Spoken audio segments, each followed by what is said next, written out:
Hello friends, welcome to the class. आज के session में हम करेंगे बायोलॉजिकल क्लासिफिकेशन का first classification, that is kingdom Monera. तो आज हम करने वाले हैं इस किंगडम मोनेरा वाले पार्ट को, किंगडम मोनेरा। अगर हम इस 5 किंगडम क्लासिफिकेशन को देखें जो आर एच विटेकर ने किया था, यहाँ 5 kingdom classification, Monera, protista, fungi, Plantae and Animalia.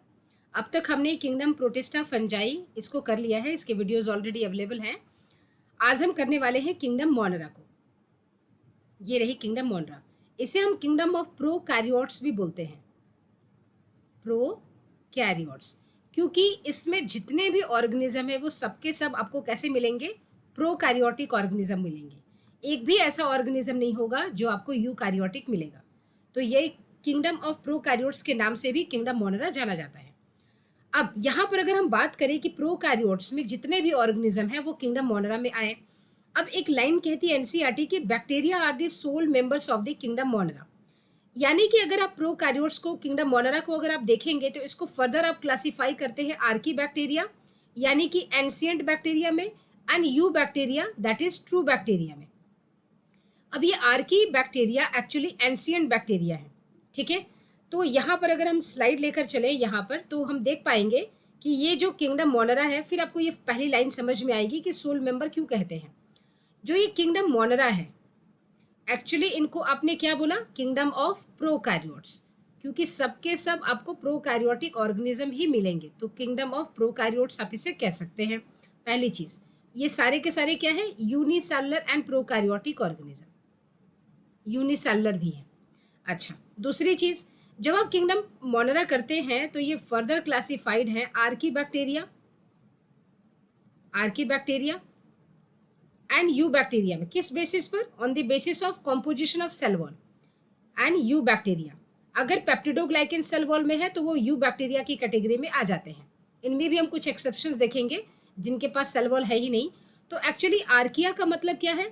Archaea का मतलब होता है एंशिएंट बैक्टीरिया, एंशिएंट, और यू का मतलब होता है ट्रू, मॉडर्न डे बैक्टीरिया। अब ये जो आर्किया बैक्टीरिया है, ये अर्थ जब इवॉल्व कर रही थी तब से ये प्रेजेंट है। तो उस वक्त तो अर्थ पर ऑक्सीजन भी नहीं था, तो इन्होंने अर्थ का बहुत ही हार्श कंडीशन बर्दाश्त किया हुआ है। तो जो हमारे लिए अनफेवरेबल कंडीशन होता है, हमारे लिए बहुत ही हार्श कंडीशन है, वो इनके लिए फेवरेबल कंडीशन है। जैसे कि ऑक्सीजन का ना होना, ठीक है, बहुत ज़्यादा टेम्परेचर होना,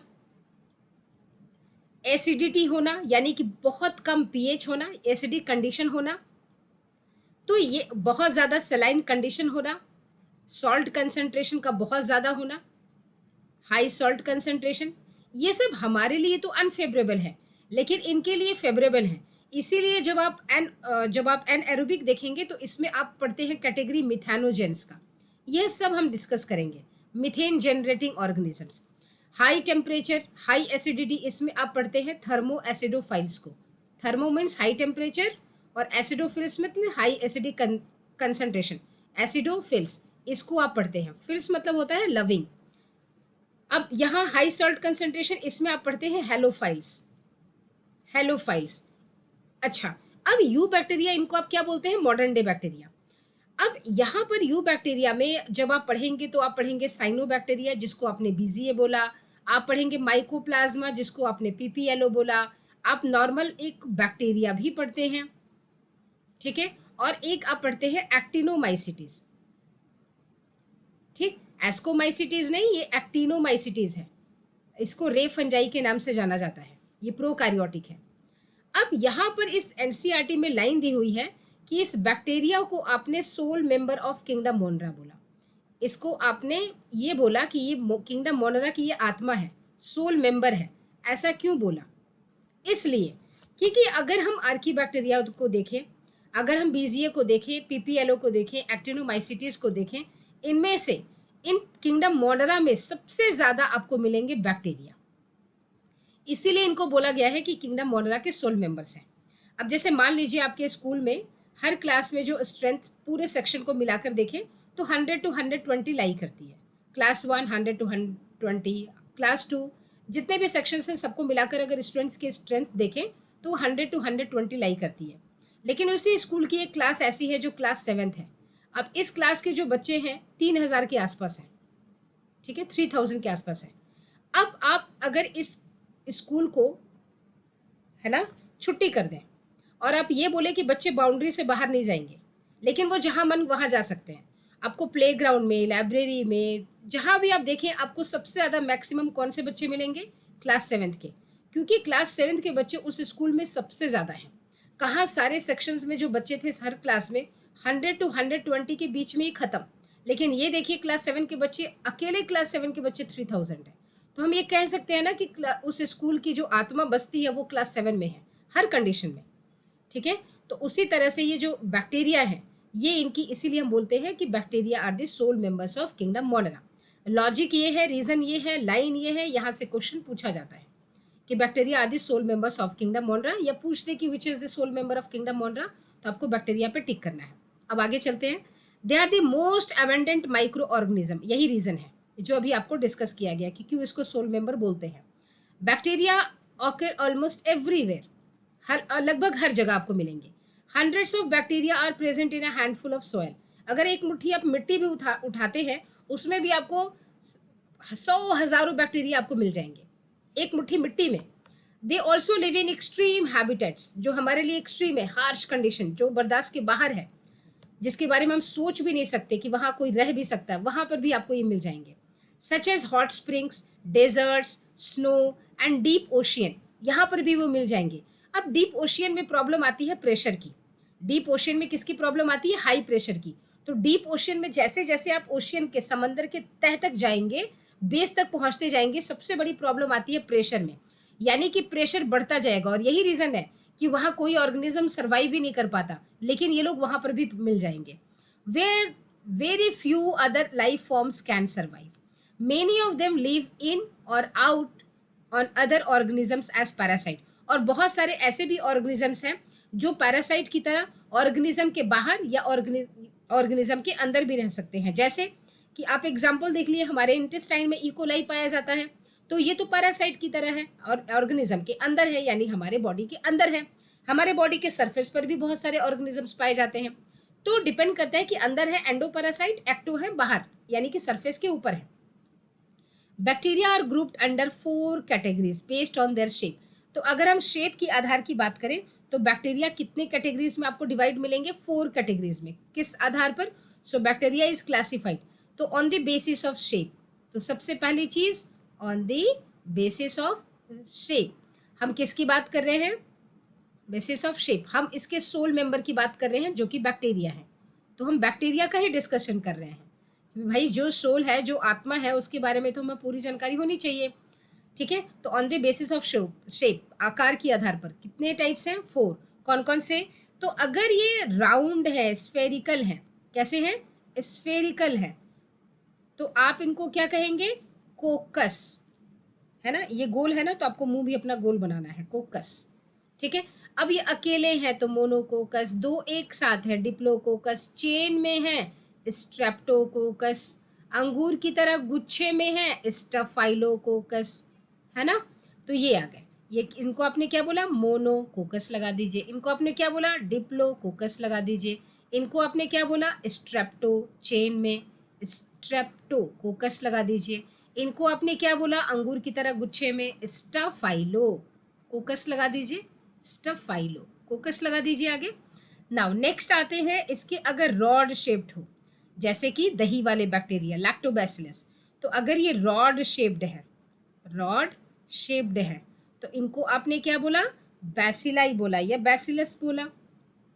बैसिलस, ठीक है। देखिए ये 2 L है, ये भी तो रॉड शेप्ड है, तो ये रॉड शेप्ड, याद करने में आसानी। नाउ अब आता है सबसे कॉमन शेप किसका होता है? तो सबसे कॉमन शेप ये रॉड शेप्ड बैक्टीरिया है। ये सबसे कॉमन शेप है बैक्टीरिया का, कॉमन शेप है ना। अच्छा, उसके बाद नेक्स्ट आता है इस जो कोकस है, इनसे रिलेटेड इंपॉर्टेंट पॉइंट ये है कि इनमें कभी भी फ्लैजेला प्रेजेंट नहीं हो सकता। फ्लैजेला कभी भी इनमें प्रेजेंट नहीं होगा, ये हमेशा नन मोटाइल ही होंगे, ठीक है। थर्ड पॉइंट आता है इनका कॉमा शेप्ड अगर हो, यानी कि इस तरह से अगर ये कॉमा शेप्ड मिलते हैं तो आप कहेंगे विब्रियो। जैसे कि आपने सुना होगा विब्रियो कॉलरी, जो कॉलरा कॉज करता है, इसका शेप कैसा होगा, कॉमा शेप्ड, ठीक है। Now comma shaped, comma shaped, मैंने शेप्ड को इधर उधर लिख दिया, ठीक है।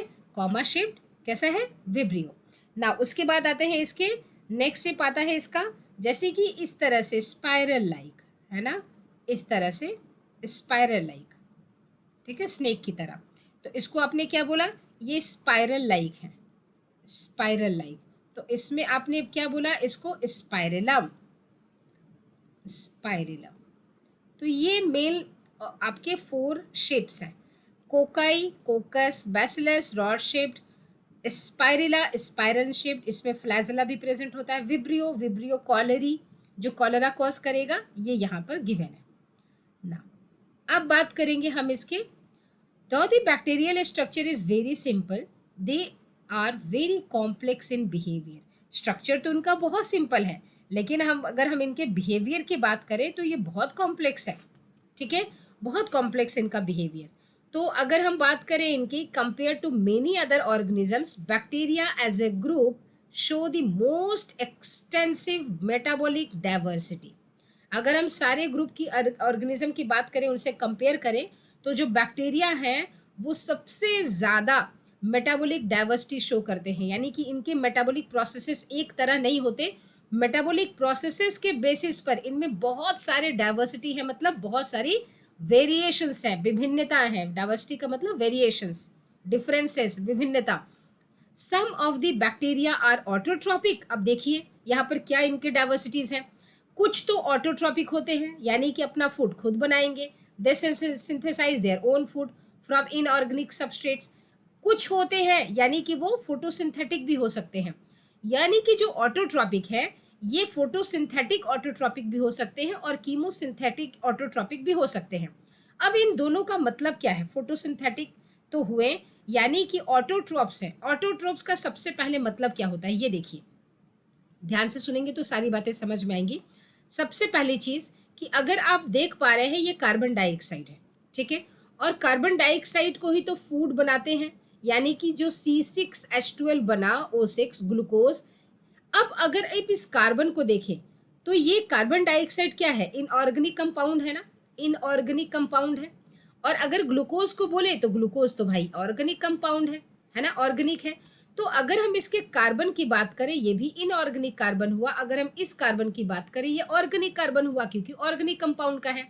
अब बात करें इसके ऑक्सीडेशन स्टेट की, तो ऑक्सीडेशन स्टेट का कितना होगा, +4। इसका ऑक्सीडेशन स्टेट कितना होगा, 0। अब यानी कि इस फिक्सेशन के दौरान सबसे पहली चीज, इनऑर्गेनिक फॉर्म ऑफ कार्बन से ऑर्गेनिक फॉर्म ऑफ कार्बन के कन्वर्जन को ही आप ऑटोट्रॉप्स कह देते हैं। यानी कि जो ये कन्वर्जन हुआ है इनऑर्गेनिक से ऑर्गेनिक, इसको आपने बोला कि ऑटोट्रॉप्स, यानी कि जो भी ऐसा कर पाए वो ऑटोट्रॉप्स की कैटेगरी में आ गए। देखिए इस लाइन को, bacteria as a group, some of the bacteria are autotrophic, they synthesise their own food from inorganic substrates. देखा लिखा हुआ ना यहाँ पर, फ्रॉम इनऑर्गेनिक सबस्ट्रेट। तो अगर हम यहाँ कार्बन डाइऑक्साइड की बात करें वो तो इनऑर्गेनिक है, यानी कि इनऑर्गेनिक से वो ऑर्गेनिक फॉर्म में कन्वर्ट कर रहे हैं, तो वो ऑटोट्रॉप्स की कैटेगरी में आ गए। ये एनसीईआरटी की लाइन है। अच्छा, अगर हम और बारीकी से देखें तो इस कन्वर्जन के दौरान आखिर वो कर क्या रहा है, उसका ऑक्सीडेशन स्टेट घट रहा है, यानी कि +4 से 0 हो रहा है। तो इसको हम कह सकते हैं कि ये एक एंडोथर्मिक प्रोसेस है, यानी कि यहाँ पर रिडक्शन हो रही है। ये प्रोसेस क्या है, रिडक्शन का।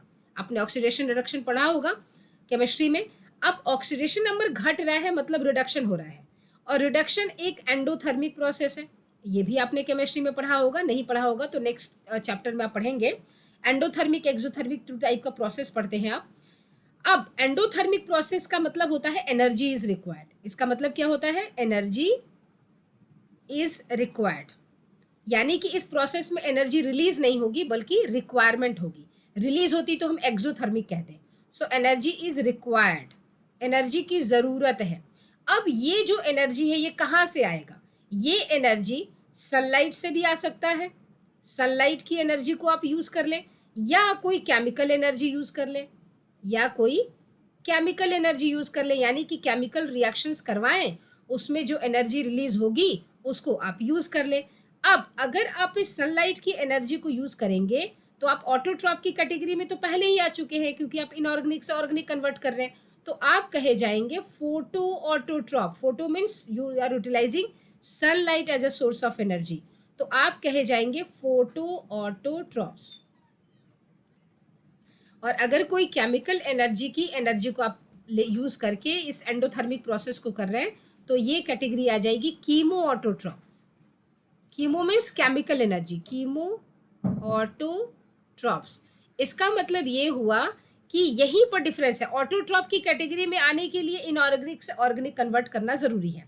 अब उस एनर्जी को, कौन सी एनर्जी को यूज करके ये कन्वर्जन हो रही है? सनलाइट, तो फोटो ऑटोट्रॉप। केमिकल एनर्जी तो कीमो ऑटोट्रॉप। तो आई थिंक अब आपको ये बात समझ में आ गई होगी, they may be photo synthetic autotrophs और कीमो सिंथेटिक ऑटोट्रॉप्स। ठीक है। The vast majority of bacteria are heterotrophs, लेकिन ज्यादातर इसमें हेट्रोट्रॉप्स ही होते हैं। They do not synthesise their own food but depend on other organism or dead organic matter as food, जैसा कि सैप्रोफाइट में हमने देखा है। ठीक है।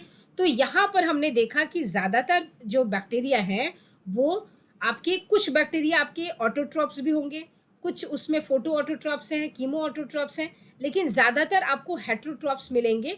यानी कि अगर हम इनके मोड ऑफ न्यूट्रिशन को देखें, इसमें बड़ी वेरिएशन है मोड ऑफ न्यूट्रिशन में। Mode of nutrition in bacteria, ठीक है, बैक्टीरिया का ही पढ़ रहे हैं, इन बैक्टीरिया कर सकते हैं आप, इन बैक्टीरिया। ठीक है। मोनरा भी लिख सकते हैं यहाँ पर, कोई दिक्कत नहीं है। नाउ अगर हम बात करें, इन जनरल कर रहे हैं तो मोनरा ही लिखेंगे तो ज़्यादा बेटर रहेगा। ठीक है। नाउ अगर हम बात करें तो यहाँ पर ये ऑटोट्रॉप्स मिलेंगे। पहली कैटेगरी ऑटोट्रॉप्स की भी हो सकती है, यानी ऑटोट्रॉप्स भी हो सकते हैं। ऑटोट्रॉप्स, ऑटोट्रॉप्स का मतलब क्या है ये मैंने यहाँ पर आपको अच्छे से समझाया है। ऑटोट्रॉप्स में ये दोनों ही कैटेगरी के हो सकते हैं, यानी कि ये फोटो ऑटोट्रॉप्स भी हो सकते हैं, यानी कि सनलाइट भी यूज़ कर सकते हैं फूड बनाने के लिए, फोटो ऑटोट्रॉप्स भी हो सकते हैं, एंड कीमो ऑटोट्रॉप्स भी हो सकते हैं, कीमो ऑटोट्रॉप्स भी हो सकते हैं। देखिए पढ़ाई जो है ना वो धरती का सबसे आसान काम है, बशर्ते आप उसको ढंग से करें। अगर आप इस किसी भी कॉन्सेप्ट को अगर आप बहुत ही अच्छा से एक बार समझ लेते हैं ना, तो दोबारा आपको रिवीजन तक की करने की ज़रूरत नहीं है। कॉन्सेप्ट ही नहीं समझते, अगर रटेंगे तो बार बार दिक्कत होगी। और कोई भी चीज़ को ईजी बनाना और उसको बहुत डिफिकल्ट बनाना, बिल्कुल पहाड़ जैसा खड़ा कर देना, ये हमारे साइकोलॉजी पर सेट करता है। अगर साइकोलॉजिकली हम पढ़ने बैठे और हम ये मान लें कि भाई इसमें कुछ डिफिकल्ट वर्ड्स आएंगे, वो जाहिर सी बात है, लेकिन मुझे आराम से उसको समझना है, तो साइकोलॉजी आपकी सेट है, उसको एक्सेप्ट करने के लिए तैयार है। लेकिन आप कोई भी चीज़ देखते ही घबरा जाएंगे, फिर प्रॉब्लम होगी, है ना। अब यहाँ पर देखें सेकेंड, अब ऑटोट्रॉप्स आप रटते होंगे कि autotrophs can prepare their own food, ये लाइन, बट कॉन्सेप्ट क्या है? प्रिपेयर देयर ओन फूड, कैसे ओन फूड, कहाँ से कहाँ कन्वर्जन हो रही है, किस कैटेगरी को हम ऑटोट्रॉप्स प्रॉपर बोल देते हैं, इसको बोल देते हैं ना कि इनऑर्गेनिक को यूज करके ऑर्गेनिक में कन्वर्ट कर दें। अब हम और आप नहीं कर सकते, इसीलिए हम और आप ऑटोट्रॉप्स नहीं है। ठीक है। अब ये एक एंडोथर्मिक प्रोसेस है, एनर्जी चाहिए, एनर्जी के लिए कौन सी एनर्जी चाहिए? तो अगर वो सनलाइट ले सकता है तो फोटो ऑटोट्रॉप, नहीं ले सकता तो वो केमिकल रिएक्शंस करवाएगा, केमिकल रिएक्शन करवा के जो एनर्जी रिलीज होगी उस एनर्जी को यूज करेगा, कीमो ऑटोट्रॉप, जैसे कि आप नाइट्रीफाइंग बैक्टीरिया में देखते होंगे।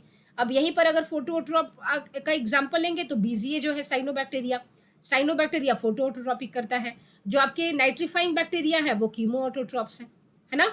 तो ऐसे आपको आराम से पूरे कॉन्सेप्ट क्लियर करके पढ़ेंगे तो अपने आप आपका रिलेशन भी जुड़ता जाएगा कॉन्सेप्ट्स के बीच में, और बहुत चीज़ें आसान होती जाएंगी। पढ़ाई बहुत ईजी चीज़ है। नाउ नेक्स्ट आपने देखा कि ज़्यादातर क्या है, हेट्रोट्रॉप्स है। हेट्रोट्रॉप्स यानी कि अपना फूड खुद नहीं बनाते। ठीक है। यानी कि जो ये ऑर्गेनिक फूड बन गया है ना, इसको यूज़ करेंगे। अब लाइफ कंडीशन में यूज़ कर रहे हैं किसी को होस्ट बनाकर, तो पैरासाइट की तरह। अगर ये ऑर्गेनिक मैटर मर जाए, अगर मान लीजिए कोई एनिमल है या कोई लीफ है डेड हो गया, तो उसके अंदर ऑर्गेनिक फूड तो है ना, लेकिन वो लिविंग तो नहीं है, उसके ऊपर से ये न्यूट्रिशन लेंगे डेड ऑर्गेनिक मैटर से, तो उसको आप बोलेंगे सैप्रोफाइट, सिंपल सा फंडा।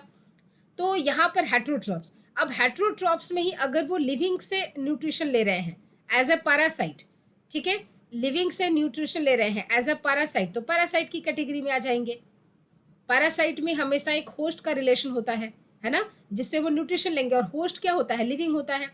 और एक या तो वो क्या कर सकते हैं, डेड से ले सकते हैं, अगर कोई चीज़ें मर गई हैं, सड़ रही हैं, गल रही हैं, वहाँ से ले सकते हैं। तो dead and decaying organic matter से लेंगे तो वो सैप्रोफाइट्स कहलाएंगे, सैप्रोफाइट्स कहलाएंगे। ये इनका इंपॉर्टेंट इंफॉर्मेशन है, ठीक है। अच्छा, अब यहाँ पर अगर आप एनसीईआरटी बुक में देखें तो यहाँ पर आपको मेंशन किया गया है archaebacteria and you bacteria. Archie bacteria में चीज़ें बताई गई हैं, फिर यू बैक्टीरिया की चीज़ें बताई गई हैं, लेकिन मैं आपको ऐसे नहीं बताने वाली हूँ क्योंकि इसका कॉन्सेप्ट मेनली बच्चों को दिक्कत क्या होती है, किंगडम मोनरा अगर वो एनसीईआरटी से पढ़े तो बिल्कुल क्लियर नहीं होगा, है ना। पहले आप क्या करें, पहले आपने इसके जनरल फीचर को देख लिया, अब आप ये देखिए कि आखिर इसका जो है ना सेल वॉल है, इसका सेल वॉल कैसे बनता है। इसके सेल वॉल का डिस्कशन आप देखें कि सेल वॉल कैसे बनता है। सेल वॉल में अगर आप देख लेंगे फिर आप क्या कर पाएंगे, आप एक डिफरेंस क्रिएट कर पाएंगे कि अच्छा ऐसा सेल वॉल यू बैक्टीरिया में है और आर्की बैक्टीरिया में नहीं है, तो आर्की बैक्टीरिया में क्या है, तब आप समझ पाएंगे, ठीक है। तो ये सारी चीज़ें हम एकदम इन डेप्थ करेंगे और एक तरीके से करेंगे। जो हमारी नेक्स्ट वीडियो आएगी वो आएगी सेल वॉल को लेकर, यानी कि वहाँ पर हम डिस्कस करेंगे इसके सेल वॉल को लेकर, यानी कि बैक्टीरिया के अंदर सेल वॉल कैसा होता है, ठीक है। और सेल वॉल के बाद हम इसके डिफरेंसेस क्रिएट करेंगे आर्की बैक्टीरिया यू बैक्टीरिया के। सेल वॉल में हम डिस्कस करेंगे पेप्टिडोग्लाइकेन का, कि पेप्टिडोग्लाइकेन क्या है, उसके हम बॉन्ड फॉर्मेशन की बात करेंगे, क्यों हम इसको पेप्टिडोग्लाइकेन बोलते हैं, तो ग्लाइकेन का मतलब क्या है, पेप्टिडो क्या है, ये सारे पॉइंट्स हम डिस्कस करेंगे अपने नेक्स्ट वीडियो में। तो मिलते हैं आपसे अपने नेक्स्ट वीडियो में, तब तक take care and bye bye. और हाँ, अगर जो बच्चे नए हैं हमारे सेशन में, जो भी फ्रेंड्स हमारे इस चैनल पर नए हैं, तो प्लीज़ चैनल को सब्सक्राइब कर ले। हम इस चैनल पर बहुत सारे सेशंस लाने वाले हैं एनसीईआरटी को लेकर, उसके बाद हम एमसीक्यूज करेंगे सारे चैप्टर्स के, यानी कि 2024 के नीट आते आते आप लोगों की एक एक लाइन की रिवीजन हो जाएगी एनसीईआरटी से 11th एंड 12th क्लास की।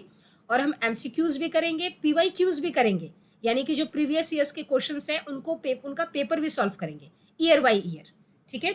और अगर आप लाइव सेशन अगर करने में इंटरेस्टेड हैं तो आप प्लीज़ मुझे कमेंट सेक्शन में बताएं कौन सा टाइम आपके लिए प्रिफरेबल होगा, तो एक टाइम निकालकर, एक कॉमन टाइम निकालकर हम लाइव सेशन भी करेंगे, ठीक है।